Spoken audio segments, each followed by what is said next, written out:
Jika tidak ada aral melintang, Giselle akan melahirkan buah hatinya yang berjenis kelamin perempuan itu pada bulan Januari tahun depan. Dan untuk urusan nama, pasangan ini telah sepakat akan menggunakan huruf G di depan nama sang anak. Lalu mengapa hingga sekarang pasangan ini belum juga mempersiapkan kamar khusus untuk buah cinta mereka? Dan benarkah jika Giselle lebih memilih proses persalinan secara normal daripada sesar?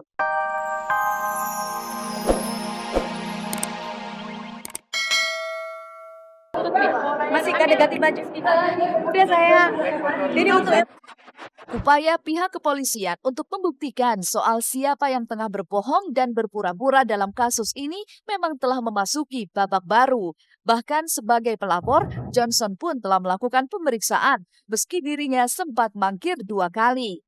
Lantas benarkah Johnson telah menutup pintu perdamaian dengan Dewi Persik lantaran DP tak kunjung meminta maaf secara langsung kepada dirinya? Dasar pernah kenal nggak dengan Alex DP? Pernah sekali dalam sebuah acara, tapi tidak terjadi apa-apa dan tidak ada ikatan apa-apa. Johnson hanya memberikan bukti terserah kepada penyidik. Johnson juga menyerahkan kepada DP apakah memang kamu mau minta maaf atau gimana, silakan. Kasus laporan DP, kasus laporan Johnson terhadap DP berjalan terus karena kesibukan memang pernah Johnson tidak bisa datang untuk BAP, tapi sudah selesai BAP-nya minggu lalu hari Jumat sudah selesai. Saya kira kasusnya akan berguling terus. Bagaimana, apakah dipenuhi unsur atau tidak, itu serahkan kepada penyidik. keberanian dan seorang Dewi Persik untuk menjalani hari-hari Dewi Persik.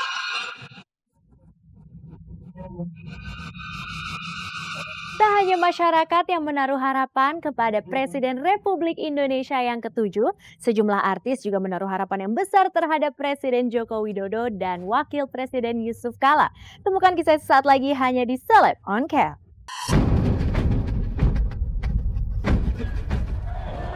Euforia menyambut kehadiran Presiden Republik Indonesia yang ke-7 seolah menjadi ajang ekspresi semua warga negara Indonesia yang tumpah ruah memadati jalur protokol Jakarta yang menjadi jalan utama yang dilalui oleh Presiden terpilih Joko Widodo dan wakilnya Yusuf Kala usai pengambilan sumpah jabatan sebagai Presiden dan Wakil Presiden di gedung MPR DPR RI pagi kemarin.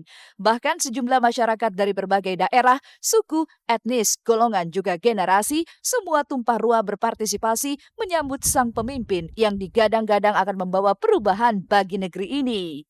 Lantas benarkah jika kesederhanaan Jokowi yang akhirnya membuat masyarakat rela membuat pesta penyambutan yang belum pernah dilakukan sepanjang sejarah dan berhasil dicatat di Museum Rekor Indonesia?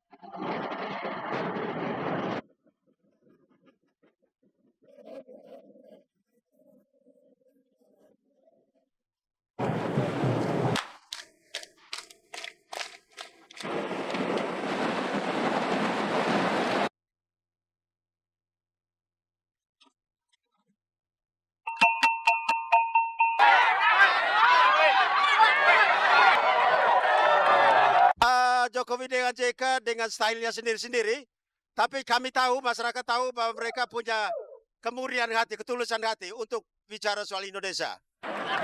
Ini Bapak Jokowi akan mati. Rekod ini adalah dari rakyat Indonesia.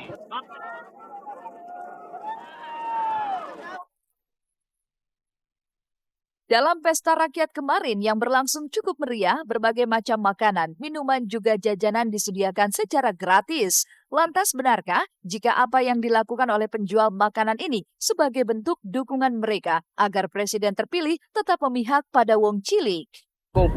Dikumpulkan satu porsi gitu kan, jadinya keadaan rakyat banyak gitu nggak bisa.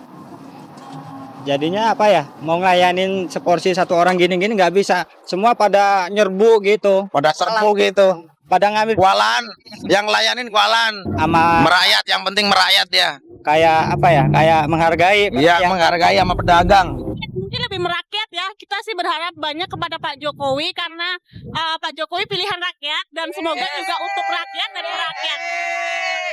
Program-program yang sudah dijanjikan oleh beliau-beliau ini, Bapak Jokowi, bisa direalisasikan. Usai menjalani arak-arakan dan acara kemiliteran di Istana Merdeka, pada malam harinya Jokowi melebur dengan rakyat yang telah menantinya di lapangan Monumen Nasional untuk menjalani ritual potong tumpeng dan melepas 700 lampion. Bahkan dalam acara tersebut, penyanyi sensasional Syahrini nampak hadir untuk turut memeriahkan acara tersebut. Lantas, apa harapan Syahrini dan sejumlah selebriti lainnya atas kepemimpinan Jokowi? Benarkah selain korupsi, mereka juga menginginkan agar pembajakan hak karya cipta juga bisa dihapuskan dari negeri ini? Terima kasih. Merdeka! Merdeka! Merdeka! Boleh diberi semangat.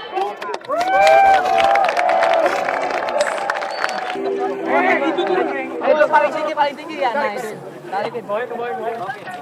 Mari kita lihat kerjanya starting from today kan sampai 5 tahun ke depan, mudah-mudahan Bapak Jokowi dan Bapak JK ini bisa membangun Indonesia ke arah yang lebih cetar pembahanan. Oke? Ulala. Bajakan diberantas. Maksudnya itu juga kan merugikan masyarakat yang berprofesi sebagai musisi ya. Kalau yang bajakan-bajakan kayak gitu. Terus korupsi juga diberantas karena itu merugikan negara kita. Sekarang udah terpilih presiden untuk seluruh rakyat Indonesia dan wakil presidennya, di mana melalui proses yang sangat luar biasa, proses demokrasi yang membanggakan sampai seluruh dunia menganggap Indonesia negara paling demokrasi di dunia. Itu patut kita syukuri. Mudah-mudahan harmoni malam ini adalah yang diikat oleh cinta. Dan kita harus bersama-sama mulai malam ini. Tidak ada lagi kubu A dan kubu B. Bahwa kita harus memikirkan untuk Indonesia Raya.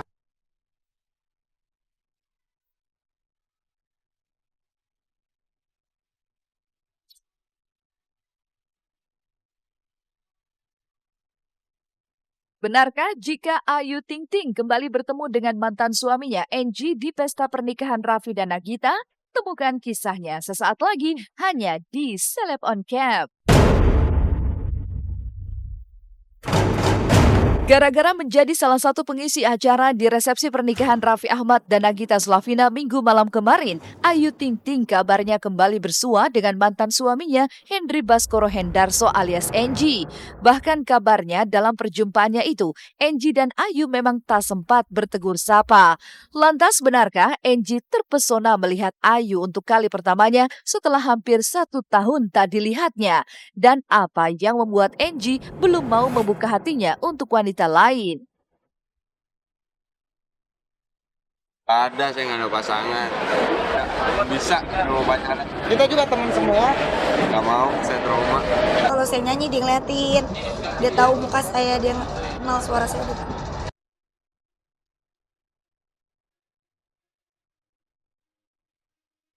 Jika Angie trauma untuk membagi cintanya pada wanita lain, pasangan Gading Martin dan Gisela Anastasia justru makin lengket, terlebih di kehamilan Giselle yang kini memasuki bulan ke-7. Bahkan di saat kehamilannya semakin membesar, apa yang membuat Giselle tetap tampil cantik dengan menggunakan sepatu high heels? Tak takutkah ia jika ini akan mempengaruhi kandungannya? Pokoknya dia emang juga jadi tambah cantik. Oh, iya. Iya kan? Iya. Iya sih, emang agak centil sih ternyata benar. Lebih centil. Dan kayaknya emang anaknya cewek, kelihatan tuh, merawat diri soalnya. Masih kebetulan kandungannya diberkati, nggak terlalu banyak masalah dari awal, lancar-lancar, jadi masih berani untuk pakai high heels karena Jika tidak ada aral melintang, Giselle akan melahirkan buah hatinya yang berjenis kelamin perempuan itu pada bulan Januari tahun depan. Dan untuk urusan nama, pasangan ini telah sepakat akan menggunakan huruf G di depan nama sang anak. Lalu mengapa hingga sekarang pasangan ini belum juga mempersiapkan kamar khusus untuk buah cinta mereka? Dan benarkah jika Giselle lebih memilih proses persalinan secara normal daripada sesar?